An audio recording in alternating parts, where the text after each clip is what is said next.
Now to the war itself, the fighting intensifying. These are pictures from various cities across Ukraine where it's 8 a.m. Wednesday morning, 6 days into the battle, and we've already seen widespread destruction.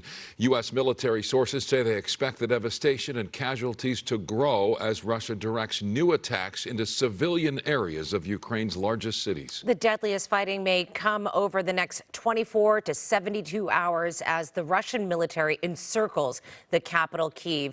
Let's take a live picture from inside Ukraine. These are live feeds from the country that come and go as the fighting rages. This is an area known as Victory Square, the capital still controlled by Ukraine for now. And there are new attacks. This video just into our newsroom shows the aftermath of an airstrike in a city about 2 hours west of Kyiv. The mayor there says a missile destroyed a residential building near a hospital, and the number of casualties unknown. Then there is the growing humanitarian crisis, the mass of Ukraine refugees growing by the hour, most of them women, children, and the elderly forced to seek safety in nearby countries after being forced, perhaps forever, from their homes. Another busy night on the war front. KTLA's Pedro Rivera live in the newsroom tracking all of tonight's breaking developments. Pedro.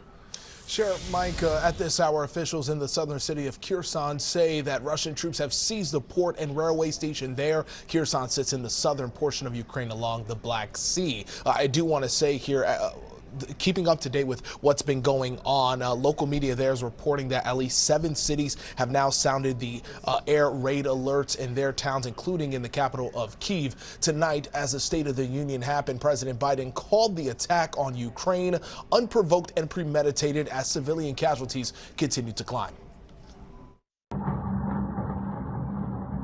The war continues into day 7 as Ukraine's top cities are under attack.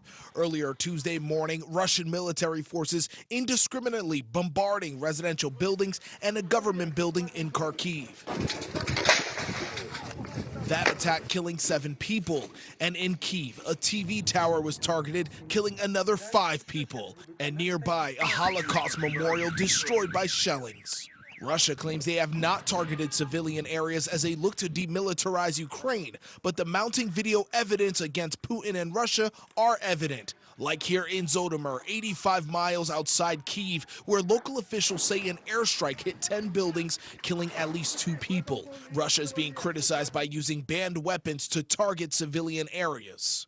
They used the vacuum bomb today, which is actually prohibited by Geneva Convention. That resistance has been documented, with some civilians standing in front and lying down in front of Russian tanks to slow down the advancement. Ukrainian President Volodymyr Zelensky speaking exclusively with CNN from a secret bunker, saying with constant attacks on his country, hopes for a ceasefire are dwindling. And I want it, I really want it, and I asked them, so you have to speak, first of all, everybody has to stop fighting. Zelensky took time to encourage members of the European Union to stand by his country, the president receiving cheers and a standing ovation. But it was jeers for Russia's foreign minister Sergei Lavrov as he delivered a recorded speech to the United Nations. Over 100 diplomats walked out in protest. As Russia continues to attack Ukraine from the north, east, and south, there is new speculation that Moldova to the southwest could be next. Belarus dictator Alexander Lukashenko stood in front of a Ukrainian map detailing Russia's battle plan, which suggests moving troops from Odessa into neighboring Moldova. In a speech to the UN, a Moldovan ambassador did not directly mention the speculation that his country could be next, but he did have a clear message to the world. We must act immediately to stop this ordeal against the Ukrainian people.